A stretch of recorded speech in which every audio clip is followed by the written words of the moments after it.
Bonjour, bienvenue sur la chaîne Comprendre le monde. Je suis avec Pablo et Pierre, qui sont étudiants à l'IRIS et qui s'occupent de Sur le toit du monde, le média étudiant d'IRIS-Sup. Bonjour à toutes et à tous et bienvenue dans ce nouvel épisode. Donc aujourd'hui, nous allons revenir longuement sur l'actualité internationale et notamment l'Assemblée générale des Nations Unies qui a eu lieu du 9 au 23 septembre dernier à New York. Donc aujourd'hui, nous voulions revenir sur la position diplomatique française portée par Emmanuel Macron et le Quai d'Orsay qui, le 22 septembre dernier aux Nations Unies, ont porté donc la reconnaissance de l'État de Palestine par la France aux côtés d'une partie de la Ligue arabe, de l'Arabie saoudite, mais aussi de certains pays européens, notamment l'Angleterre. Nous voulions savoir si ces déclarations et ces décisions pouvaient avoir de réels impacts sur la situation à Gaza et en Palestine plus généralement. Alors, en fait, il y a deux choses. Il y a l'aspect diplomatique et il y a l'aspect militaire stratégique. Sur le terrain, ça n'a rien changé. L'armée israélienne a continué ses opérations, continue à bombarder, continue à bloquer l'accès de l'aide humanitaire. Donc, ça n'a rien changé pour le sort des Palestiniens et des civils palestiniens. Par contre, quand on voit l'énergie avec laquelle Benjamin Netanyahou et ses amis, ses relais d'opinion, se sont attaqués à sa vision française, on se dit qu'elle n'est pas sans effet. Sinon, ça n'aurait pas été la peine de l'attaquer aussi ardemment et aussi violemment. Et donc, c'est effectivement, il y a un changement de ton. On peut dire que la France, qui était un peu en perte de vitesse sur le dossier israélo-palestinien, a voulu reprendre un peu l'initiative en liaison avec l'Arabie saoudite et qu'un mouvement a été créé, parce que d'autres pays, ceux que vous avez cités, le Royaume-Uni, mais aussi l'Australie et d'autres pays européens, ont suivi ce mouvement. Et donc, ça a un peu remis l'option diplomatique sur le devant de la scène, surtout que ça a été suivi par la suite de cette annonce du plan de Donald Trump. On voit que les choses commencent à bouger. Quelle est la part de responsabilité de la France là-dedans? Elle n'est peut-être pas totale, mais en tous les cas, elle a fait bouger les choses alors que la situation était immobile. Pour faire suite, est-ce que selon vous, les initiatives prises lors de l'Assemblée générale des Nations unies et les discussions en cours entre les administrations américaines et israéliennes peuvent-elles avoir de réelles conséquences sur le terrain? Bah, les dés sont en train de rouler en tous les cas, parce qu'effectivement, Donald Trump semble vouloir faire pression sur Netanyahou, ce qui est une grande première, parce que ça fait 30 ans, voire oui, 35 ans, qu'aucun président américain, depuis George Bush le père, aucun président américain n'a fait de pression réelle sur le premier ministre israélien. Biden s'est opposé à la guerre de Gaza, mais il a continué à livrer des armes. Obama a fait un discours enflammé en 2009, peu après avoir été intronisé à la Maison-Blanche sur le droit des Palestiniens à avoir un foyer national, mais ça n'a pas été suivi des faits, et Clinton et les autres. Et donc là, on voit que, est-ce qu'il va aller jusqu'au bout de la démarche avec Trump? On n'est jamais sûr. Mais là, il semble quand même que quelque chose est en train de changer et que peut-être que le narcissisme de Trump va le conduire à faire une vraie pression sur Netanyahou, parce que la remarque très pertinente de Emmanuel Macron en disant « tu veux le prix Nobel, mais si tu fais pas la guerre, si tu fais pas la paix à Gaza, tu ne pourras pas le prix Nobel ». Peut-être que ça a un peu venu challenger Trump et peut-être aussi qu'il se dit « je vais montrer que je peux faire mieux que cet incapable de Biden et que ce nullissime de Obama ». Bon, c'est tout à fait narcissique, mais au moins, si ça permet de faire bouger les choses, on verra. Ceci étant, rien n'est encore fixé pour l'instant. Netanyahou a montré tout au long de sa carrière qu'il avait d'immenses capacités de résistance aux pressions extérieures, d'immenses capacités de manœuvre. C'est effectivement un génie politique en sa manière. Et donc, on va voir si cette annonce de Trump sera suivie de réalisation. En parallèle des grandes déclarations publiques qui ont marqué l'Assemblée générale des Nations unies ces dernières semaines, on a vu également un regard de tension à l'est de l'Europe dans le contexte de la guerre en Ukraine, avec la violation des espaces aériens de certains pays européens, notamment Malte, la Pologne ou encore le Danemark, par des avions russes et des drones russes. Donc dans ce contexte, que pensez-vous de la réaction de l'Union européenne qui paraît assez prudente et que pensez-vous de sa capacité à imposer ses vues et ses décisions à la Russie? Bah, enfin, elle est prudente. En même temps, il faut aussi être ferme. Disons que si le Danemark a fermé son espace aérien aux drones, et il semble que les règles d'engagement soient de dire si un avion viole l'espace aérien des pays européens, il sera abattu. C'est ce que la Turquie a fait en 2015. Ça a créé des tensions entre la Turquie et la Russie, mais pas de conflit majeur. Et la Russie connaît le rapport de force. Et donc, je pense que c'est une chose très différente que d'aller tirer sur le territoire russe, que d'abattre un avion qui viole l'espace aérien et donc la souveraineté des pays européens. Et d'ailleurs, le ministre des Affaires étrangères russe a dit qu'il ne fallait pas que les pays européens violent la souveraineté de la Russie, et donc on peut lui retourner l'argument, on ne va pas violer ta souveraineté, mais ne viens pas violer la nôtre. Donc je crois que par rapport aux multiples tests que Poutine fait sur la réactivité européenne et surtout sur la solidité européenne, pensant un peu établir un coin et une différence entre l'Europe et les États-Unis, il faut peut-être pas tendre la joue gauche. La semaine dernière, exactement le 23 septembre, Donald Trump a affirmé qu'il augmenterait l'aide américaine à l'Ukraine et que cette dernière pourrait également récupérer ses frontières d'avant 2022. Que pensez-vous de ce revirement soudain? Et bien plus, qu'est-ce que cela signifie pour la poursuite du conflit? Alors, il n'a pas dit qu'il reprenait l'aide à l'Ukraine. Il a dit qu'il pourrait livrer des armes à l'Ukraine, mais parce qu'en bon commerçant, c'est l'Europe qui paierait la note. Donc, il ne s'agit pas du tout d'une aide, il s'agit d'un contrat commercial et Donald Trump met sur le dos de l'Europe. Auparavant, il y a une solidarité de l'ensemble des pays de l'Alliance Atlantique, la Hongrie mise à part, en faveur de l'Ukraine. Chacun aidait, selon la proportion de ses moyens, l'Ukraine. Là, ce que nous dit Trump, moi, c'est fini. Mon électorat ne veut plus qu'on aide l'Ukraine. Ma menace, elle est à la frontière du Mexique, avec tous ces violeurs qui veulent se précipiter sur les honnêtes américains.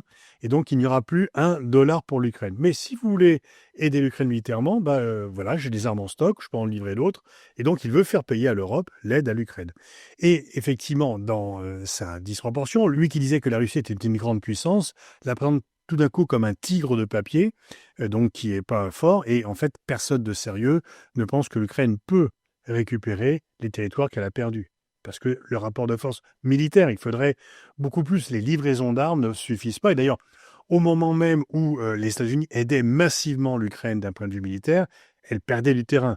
Donc maintenant que l'aide est réduite parce que les Européens ne pourront pas faire autant que l'Europe et les États-Unis réunis en 2023-2024, l'Ukraine ne pourra pas organiser cela. On voit que c'est de nouveau une rodomontade de Trump. Et en tous les cas, ça rappelle la phrase de Khrouchtchev à Mao. Mao disputait Khrouchtchev qui était trop accommodant avec les États-Unis du moment de la coexistence pacifique. Il disait que les États-Unis étaient un tigre de papier. Khrouchtchev avait réagi en disant oui, c'est un tigre de papier, mais avec des dents atomiques. Et donc la Russie est peut-être un tigre de papier, mais avec des dents atomiques, donc il faut aussi se méfier quand même de ce qu'ils l'ont fait avec elle. Le 19 septembre dernier, The Financial Times a révélé dans un article que l'Allemagne avait pour projet d'exclure Dassault Aviation et la position française du projet SCAF, donc le projet d'avion de nouvelle génération européen. Donc qu'est-ce que cela révèle de la coopération militaire européenne? Et est-ce que le projet de défense européenne est-elle une simple illusion?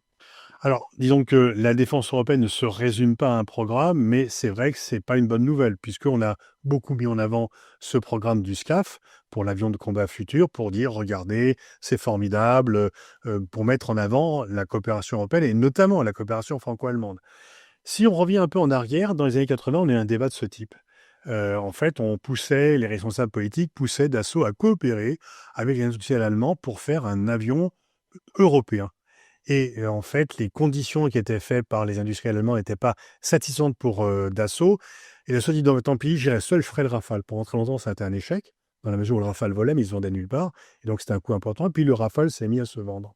Et à se vendre très bien. Et donc, on peut penser que Dassault se dit, mais nous, les avions, on sait faire. Les Allemands, ils savent moins faire. Et donc, on ne va pas céder la technologie, on ne va pas céder le leadership aux Allemands, qui sont peut-être un peu gourmands.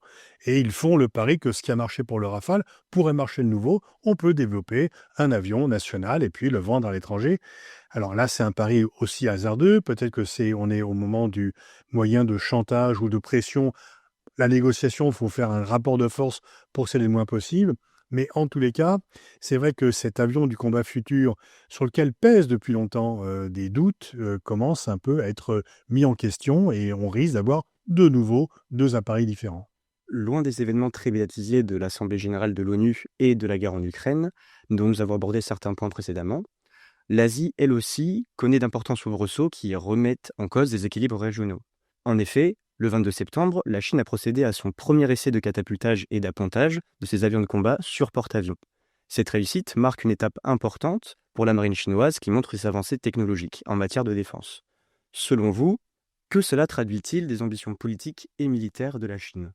La Chine veut contrôler la mer de Chine, veut contrôler ses approvisionnements, monte en puissance et entend non pas rivaliser. Les Chinois ont compris de l'échec de l'Union soviétique qu'il ne fallait pas suivre les États-Unis dans la course aux armements et que l'URSS s'est épuisée à cela, que à vouloir dépenser autant avec un PIB qui était nettement inférieur, l'URSS a implosé. Alors, il y a moins de différence entre la Chine et les États-Unis en termes de PIB qu'il y en avait entre l'Union soviétique et les États-Unis. Au meilleur de sa forme, l'URSS faisait 40% du PIB américain. La Chine aujourd'hui à 70-75%. Mais la Chine ne va pas copier les États-Unis. Ils ne vont pas se lancer dans une course pour égaler la puissance américaine parce qu'ils ne veulent pas avoir des alliances partout. Et d'ailleurs, la Chine n'a pas d'alliance, elle n'a que des partenariats. Mais elle veut se faire respecter, notamment dans sa zone. Et donc, elle muscle son jeu. Elle a très fortement augmenté ses dépenses militaires, mais aujourd'hui encore, les dépenses militaires chinoises sont un tiers des dépenses militaires américaines. Donc, suffisant pour dissuader et pas suffisant pour égaler. Et enfin, pour terminer ce tour de l'actualité internationale, le Moyen-Orient connaît lui aussi une évolution des rapports de force et des dynamiques dans la région. Donc, le 22 septembre dernier, Ahmed al-Shara, le nouveau président syrien qui a remplacé Bachar al-Assad, a pu se rendre à l'Assemblée générale des Nations unies. Il a notamment pu s'entretenir avec Emmanuel Macron, David Petraeus ou encore le président sénégalais. Donc, qu'est-ce que cela dit de la position syrienne?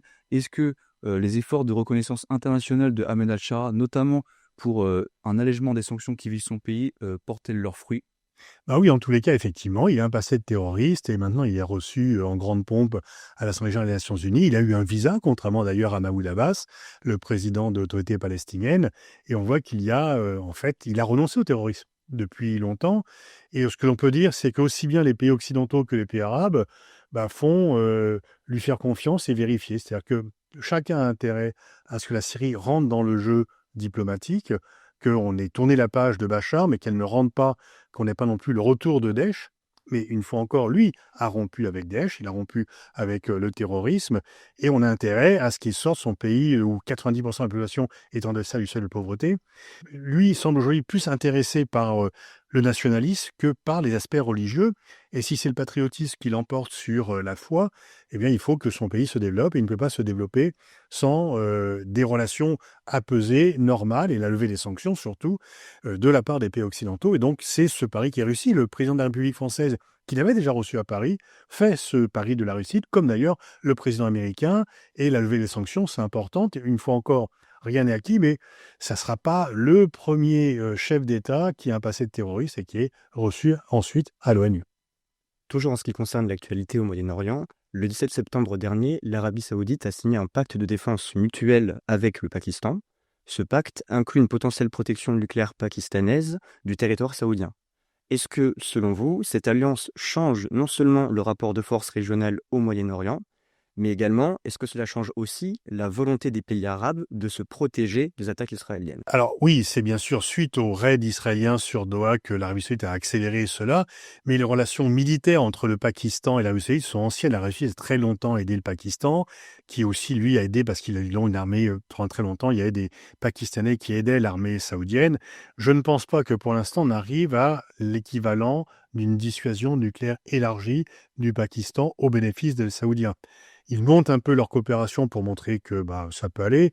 S'il y a une aide économique saoudienne au Pakistan, ça ne fera pas mal à ce pays qui a de très grandes difficultés. Le Pakistan a une vraie armée. Il l'a montré d'ailleurs contre l'Inde, qui pensait vaincre rapidement et qui s'est heurté à une résistance très vive du Pakistan. Donc il peut y avoir une augmentation de la coopération militaire entre le Pakistan et l'Arabie saoudite, coopération stratégique, mais on n'est pas comme les États-Unis qui, selon la doctrine de la dissuasion nucléaire élargie, garantissent la sécurité des pays européens avec leur arme nucléaire. Même si aujourd'hui, plus personne ne croit beaucoup dans la garantie américaine, mais du fait de Trump. Donc c'est une coopération, on n'est pas dans une alliance totale avec la force nucléaire pakistanaise qui serait mise au service de l'Arabie saoudite contre Israël. Le Pakistan ne prendra pas ce risque-là. Merci beaucoup de nous avoir écoutés et rendez-vous le mois prochain pour un nouvel épisode sur le Tour du Monde.